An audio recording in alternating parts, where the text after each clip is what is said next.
26번째 언어, 문학, 예술로 넘어왔습니다. 첫 번째 게이트웨이 문제를 보면 그 유명한 한 문장 요약 문제입니다. 내일 그렇듯 이런 문제는 아래쪽에 있는 요약문을 먼저 보는 게 매우 중요합니다. 또한 실제 A, B에 보기를 넣어가면서 정답이 아닌 것들을 가려낼 수 있고 실제 문맥에 따라 때론 정답이 보이는 경우도 있습니다.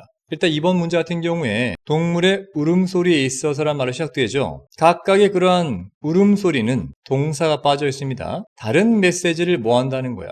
자, 일단 중요한 건 지금 동물 얘기입니다. 동물이 메시지를 뭐 할 수 있을까? 첫 번째, 나타낼 수 있겠지. 하지만 동물이 메시지를 상징화한다. 좀 어색하죠. 인간이 할 수 있는 표현입니다. 왜곡한다도 어색하겠지. 1번과 같은 말로 표현한다. 괜찮습니다. 동물은 뭔가를 기록하진 않겠지.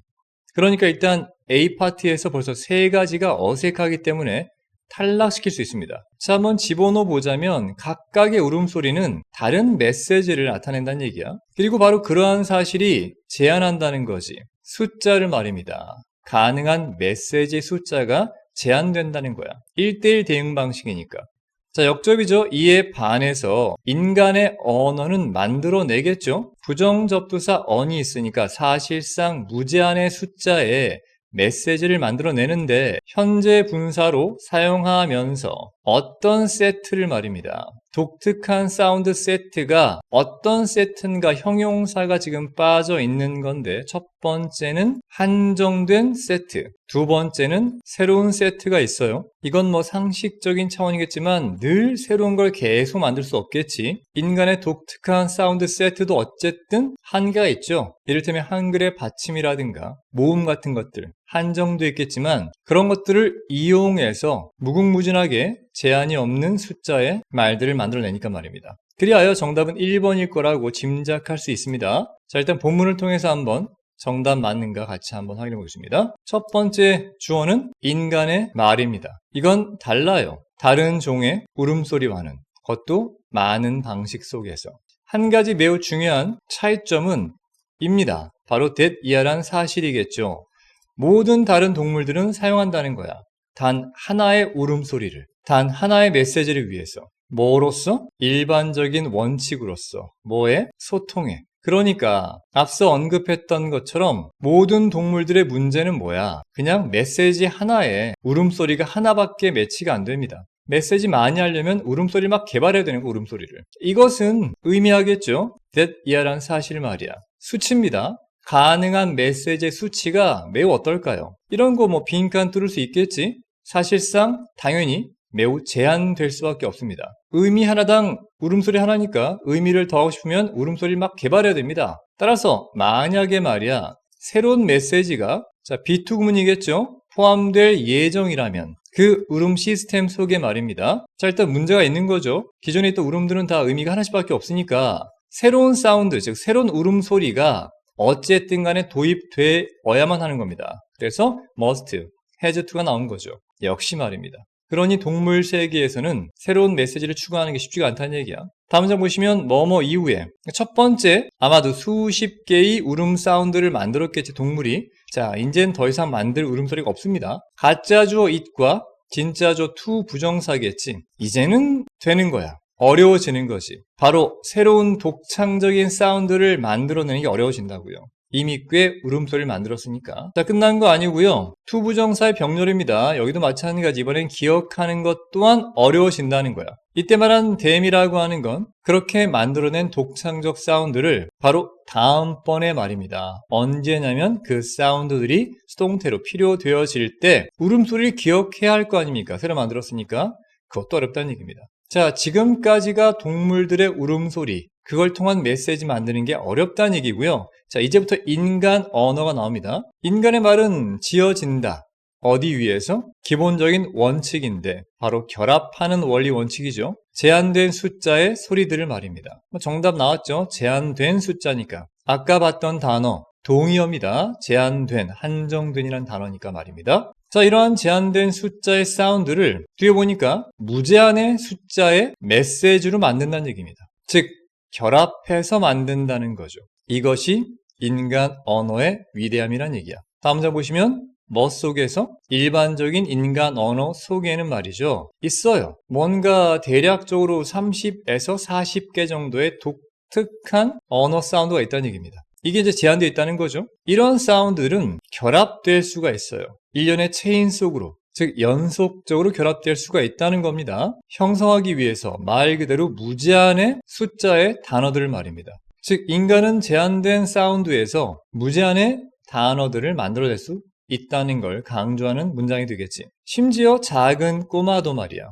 어떤 아이냐면 소통할 수 있어요. 단 하나의 단어만 알고 있는 거야. 한 번에 말이지. 자, 이런 어린아이조차 사용한다고요. 바로 소통 시스템을. 자, 그 시스템은 뭐냐? 부정접수사 in이 있으니까 무한정하게, 즉 엄청나게 우월한 거죠. 어떤 시스템보다 말입니다. 근데 그 시스템은 이용되어지는 시스템이죠. 바로 어떤 다른 동물들에 의해서. 말 그대로 인간의 언어 시스템은 심지어 아이조차 어떤 다른 동물보다 더 우월하다는 걸 강조하는 걸로 문장 끝나고 있습니다. 자, 이해가 됐길 바라고요. 이 글의 한 문장 요약 같이 보겠습니다. 인간의 언어는 물론 제한된 소리가 있습니다. 하지만 그걸 결합해서 무한한 메시지를 만들 수 있기 때문에 실제 동물의 의사소통 방식보다는 훨씬 더 뛰어나다는 게 본문의 핵심 강조 내용이 되겠죠. 이해가 됐길 바라고요. 우린 다음 문제로 넘어갑니다. 네, 1번 문제 넘어왔고요. 첫 번째 문제는 글의 요지로 가장 적절한 걸 찾는 겁니다. 아래쪽에 있는 어휘를 먼저 보면 지각 능력이 있는이 보이죠? 염두에 두고 첫 번째 문장부터 봅시다.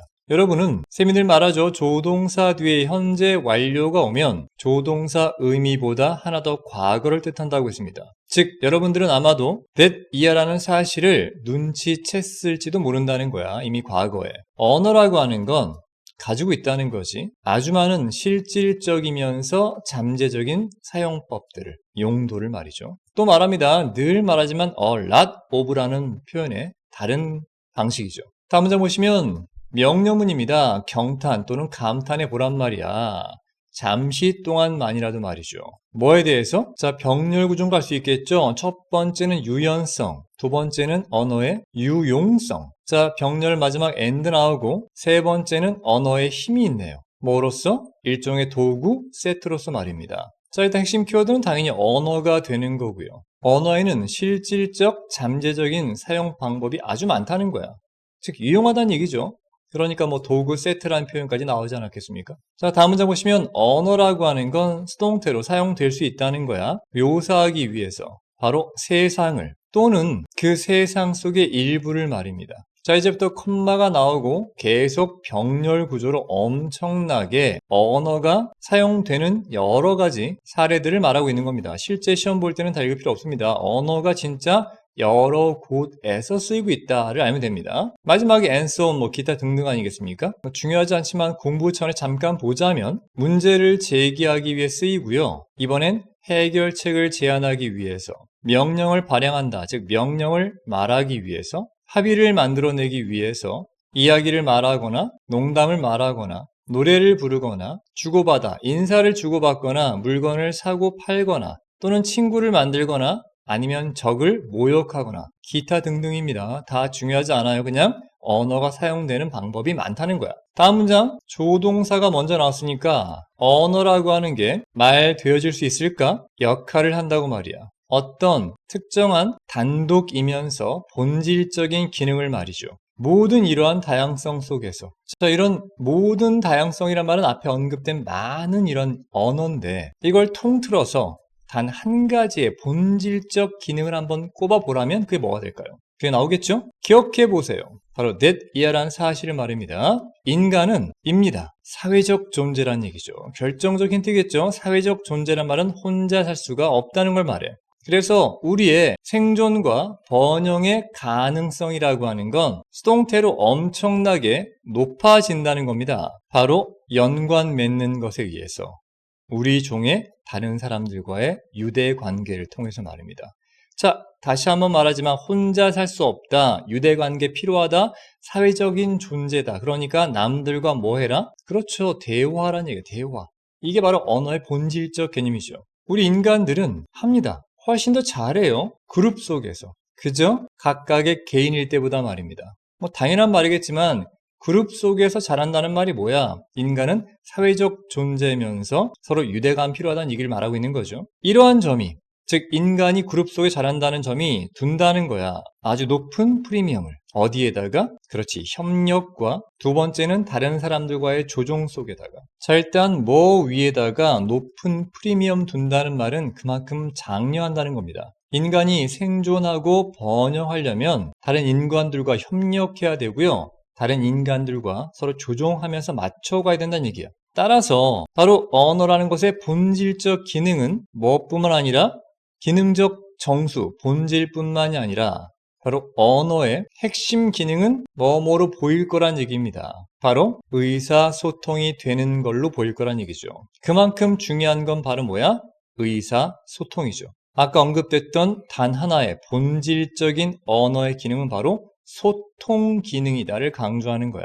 그렇다면 도대체 무엇일까? 정확하게 그 소통이라고 하는 건 뭐지? 라고 묻는 겁니다. 자문자답이죠. 소통이라고 하는 건 입니다. 간접 의문문 네모치면 우리가 하는 거예요.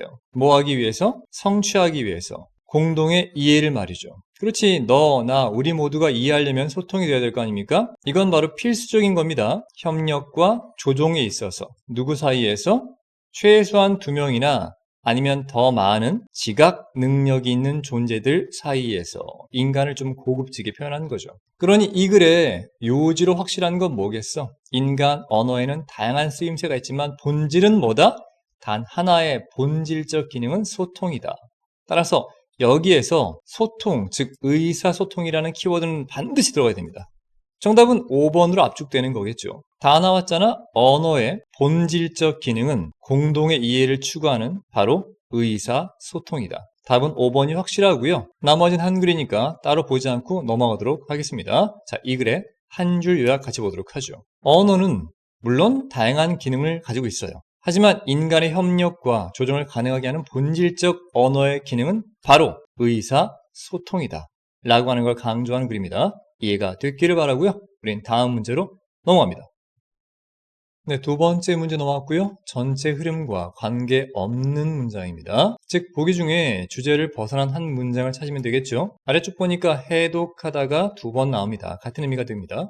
글은, 즉 텍스트는 반드시 해석돼야 합니다. 달리 말해 분석되어져야 한다는 얘기죠. 상관 접속사 both A and B가 있으니까 이 두 가지 경우 모두에 있어서 말입니다. 첫 번째는 명시적인, 누가 봐도 뻔히 보이는, 두 번째는 함축적인, 눈에 보이지 않는 저 깊이 숨어있는 의미. 이 두 가지 다를 위해서 반드시 텍스트, 글은 해석되어지고 분석되어져야 한다. 그래야 그 글을 완벽히 이해할 수 있으니까 라는 말로 시작됩니다. 접속사 since부터 해서 뒤쪽에 있는 컴마까지 묶어보자면 가짜 주어 it과 진짜 주어 to가 있으니까 안다는 것은 불가능하기 때문에 어떠한 확실성을 가지고란 말을 그냥 확실하게 라고 하면 됩니다. 간접 의문문 네모치면 무엇을 작가가 의도하는지, 즉 글 쓴 작가의 의도가 무엇인지 확실하게 안다는 건 불가능하기 때문에 한 가지 대안이 있어요. 그건 바로 뭐냐? 가볍게 무시하는 겁니다. 의도를 말이죠. 작가의 의도를 무시하고 부정사 병렬입니다. 첫 번째는 to를 썼지만 두 번째는 동사 원형만 이렇게 이어지는 겁니다. 그냥 집중하는 거죠. 다시 한번 간접 의문문 네모치면 어떤 의미든지 그 글이 만들어내는 것에만 집중하는 겁니다. 즉 책의 저자가 어떤 의도로 썼건 중요하지 않다는 얘기야. 나는 뭐만 본다? 작가는 개무시하고 그냥 글 자체만 본다는 거야. 말 그대로 글이 만들어내는 의미가 뭐든 간에 그것만 보겠다는 거지. 더 이상 작가의 숨은 의도 따위는 신경 쓰지 마라. 내가 느끼는 대로 읽어라 이런 얘기야. 일단 늘 말하지만 전체 흐름과 관계없는 거에서 흐름은 보통 1번까지 이어진다고 했지. 답은 2번과 3번 그리고 4번에 집중되어 있고 5번은 다시 원래 흐름으로 돌아오니까 답일 리가 없다고 그랬습니다. 자, 일단 1번 마저 본다면 어떤 전문가가 유명하게 선언했던 것처럼 말이죠. 갑자기 부정어가 나오니까 절대 믿지 말라는 거야. 말하는 사람을. 그냥 믿으라고 이야기를. 자, 무슨 말이야? 작가의 의도 따위. 즉 말하는 사람 신경 끄고 그냥 네가 읽고 있는 그 책, 텍스트만 집중해 보란 얘기야. 같은 말을 바꿔 쓴 것뿐이겠죠. 1번은 자연스럽게 이어집니다. 2번 보시면 물리적인 측면이 나옵니다. 책에 물리적인 측면이 있어요. 이를테면 뭐가 있는가? 질감 같은 게 있겠지. 종이의 질감이라든가 또는 폰트 크기, 사이즈 같은 게 있어. 이런 책에 대한 물리적인 측면이 의미심장하게 영향을 끼칠 수 있다는 거야. 독서 경험의 말입니다. 자, 지금 독서 경험에 있어서 텍스트의 질감이라든가 폰트 사이즈가 뭐가 중요하다는 거야? 지금 이 글의 흐름과 주제는 뭐죠? 그렇지, 더 이상 작가의 의도 따위 신경 쓰지 말고 그냥 글 자체만 집중해 봐라. 네가 느끼는 게 중요하다는 얘기를 하고 있는 거잖아. 3번은 돌아오겠죠? 새로운 비평주의는 20세기에 시작된 거겠죠? 아마 거절할 거라고요. 그러한 개념을. 어떤 개념이냐? 안 봐도 알아야죠. 작가의 의도가 중요하지. 너는 뭘 잘 모르잖아. 작가의 숨은 의도를 파악하라고 이런 거 이제 무시하겠지. 즉, 해독한다는 거. 아까 말한 것처럼 작가의 숨은 의도를 해독한다는 게 중심적 목표라는 거야. 바로 문학에 있어서. 감 잡았겠지만 20세기의 신비평주의 전까지는 아마도 이게 중심이었겠지. 작가의 숨은 의도를 파악하자. 하지만 지금은 그렇지 않다는 거니까 완벽히 이어지고 있죠. 자, 일단 그들이 주장하는 바에 따르면 문학이라고 하는 건 더 이상 아니라고, 비밀 메시지가 아니라고, 심겨져 있는 메시지겠지. 바로 작가에 의해서 뭐 되어지기 위해서? 해독되어지기 위해서까지 묶어보자면 그 유명한 not A but B 구문이겠지. 이런 숨어있는 비밀의 메시지가 아니라 역동적인 장이라는 거야. 다양한 의미의. 즉, 읽는 사람마다 의미가 다 뭐 할 수 있어? 달라질 수 있으니까 굉장히 역동적인 논의의 장이 될 수 있는 거죠. 같은 책을 읽어도 서로 느낌이 다를 수 있다는 얘기입니다. 자, 뒤에 빙이 생략된 건데요. PP 분사운이겠죠? 만들어진 그런 역동적인 장이 되는 거죠. 첫 번째는 누구누구 때문에, 두 번째는 뭐뭐에도 불구하고, 자, 마지막에 실제로 무엇무엇과 관계없이라고 하는 건 모두 다 똑같이 저자에 묶이는 겁니다. 다시 말해서 첫 번째는 저자 때문에 만들어졌죠, 그 책이. 두 번째는 그 저자에도 불구하고 우리 느낌이 중요하다는 얘기야. 그러니까 실제로는 저자랑 관계가 없다는 겁니다. 내가 읽은 글에 대한 느낌이 중요하다는 얘기지. 완벽히 이어지고 있는 거야. 자, 이런 모형 속에서 말이죠. 이 문학이라고 하는 건 입니다. 바로 글로 된 세상이죠. 어떤 거냐면 작가가 현재 완료로 시동을 걸었던 거란 얘기야. 시동 걸었다는 말은 뭐야? 움직일 수 있게 세팅을 했다는 얘기죠. 하지만 말입니다. 시동만 걸었을 뿐 절대 작가가 통제하지는 않는다는 겁니다. 실제 통제는 누가 할까?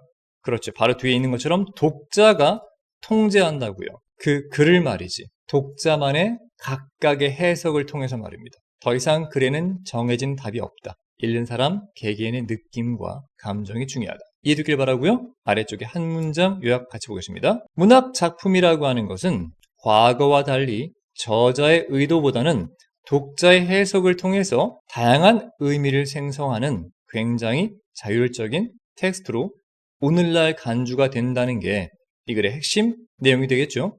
이해가 됐기를 바라고요. 우린 다음 문제로 넘어갑니다.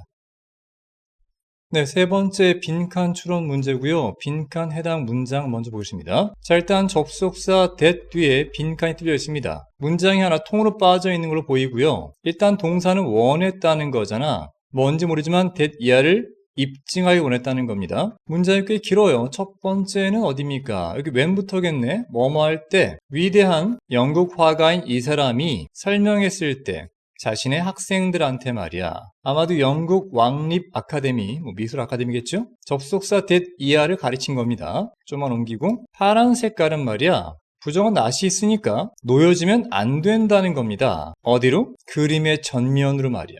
자, not A but B가 되겠지. 그러니까 파란색은 그림의 전면에 나서면 안 되고 당위성이 슈드입니다. 남겨지는 게 옳다는 거야. 뭘 위해서? 멀리 있는 배경을 위해서 말입니다. 이를테면 뭘 위한 거냐? 희미해지는 언덕 같은 경우에 파란색 쓰란 얘기야. 지평선 위에서 말이죠. 까지 묶어야 됩니다. 이게 일단 왼절에 묶이는 게 되겠지? 자, 일단은 여기까지 본다면 이 유명한 영국의 화가는 말이야. 파란색은 절대 그림의 전면에 오면 안 된다고 지금 말하고 있는 겁니다. 하지만 그 유명한 사람의 라이벌인 또 이 사람도 영국 화가가 되겠죠? 가운데 삽입된 게 있습니다. 아마도 어떤 이야기가 전해져 내려오는 모양입니다. 입증하기를 원했다는 거야. 댓이야라는 사실을. 아마도 뭐 상식적으로 라이벌이니까 야, 파란색이 전면에 오면 안 된다고? 웃기고 있네. 그딴 게 어디 있어. 파란색도 전면에 올 수 있어. 라는 거였겠죠? 그래서 그는 그렸다고요. 그 유명한 파란색 소년이라는 작품을. 자, 파란색 소년이니까 목적은 빨간색이지만 셈이 파랗게 칠하겠습니다. 그 파란색 소년의 파란 색깔 복장은 말이죠. 컴마가 꾸며주는 거니까 바로 중심 전면부에 있었다는 얘기야. 그 그림에. 자, 그런 복장이 주어고요. 눈에 띈다는 얘기입니다. 아주 위풍당당하게 무언가의 대조를 이루면서 말이야. 따뜻한 갈색 배경과 말이죠.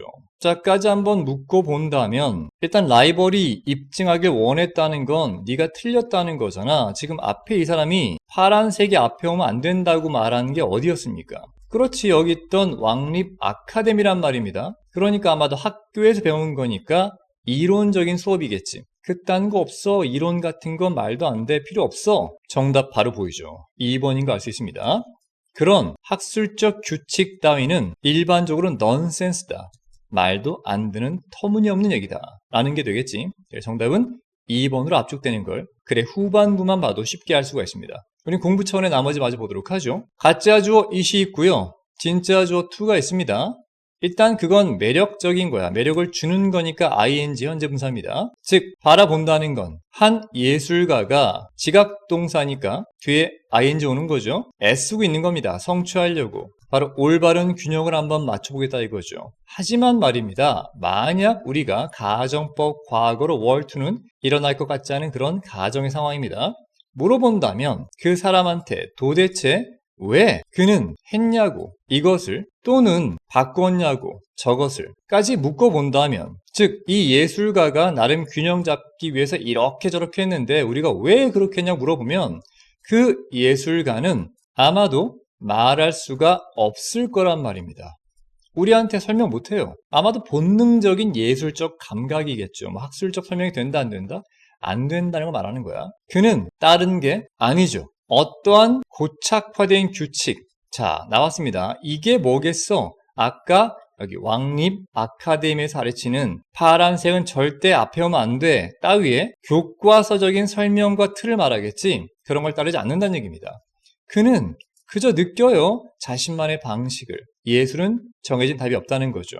가짜 주어입니다. 진짜 주어 이야기했죠. 그게 진실입니다. 몇몇 예술가라든가 비평가들은 특정 기간 동안 현재 완료로 애써왔어. 공식화하려고. 그들만의 예술 법칙들을 말입니다. 쉽게 말하자 예술에 관련된 교과서를 집필했다는 거지.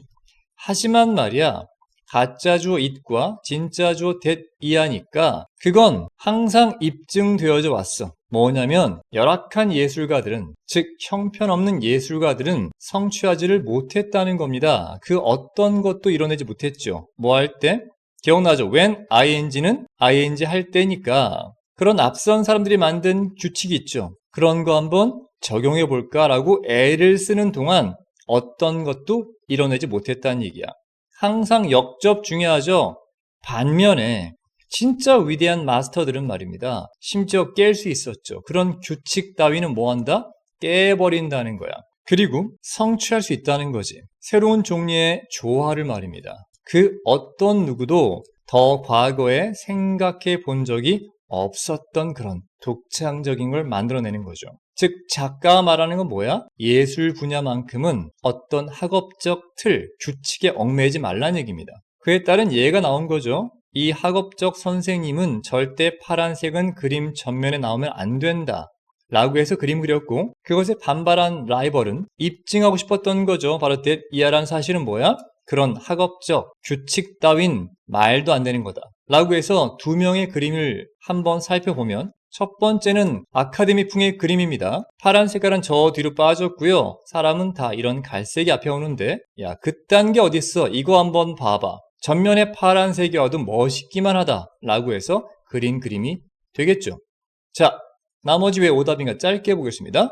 첫 번째, 파란 색깔이 최고의 색깔이다. 배경을 위해서. 터무니없는 말이겠죠. 파란색을 당겼다니까 중앙으로. 진짜 예술 정신은 뭐를 기반으로 한다는 얘기야. 사회적인 서포트, 사회적인 지지를 받아야 된다. 이런 것도 언급이 없었겠죠. 일단 1번과 3번 탈락이고요. 4번 보면 그는 처음에는 받아들인 거죠. 그러한 색깔 규칙을 미술에서 받아들이지 않았단 말입니다. 말도 안 되는 거고요. 그는 위대한 마스터였습니다. 풍경화의 위대한 마스터다. 생뚱맞은 내용이죠. 일단 5번 탈락되고 답은 2번인 거 알 수 있겠고 이 글의 한 줄 요약 같이 한번 보도록 하겠습니다. 위대한 예술가는 절대 고정된 규칙에 빠져 있지 않습니다. 본인의 직관과 창의성으로 새로운 조화를 만들면서 기존의 법칙은 깨트리거나 넘어서게 된다는 거죠.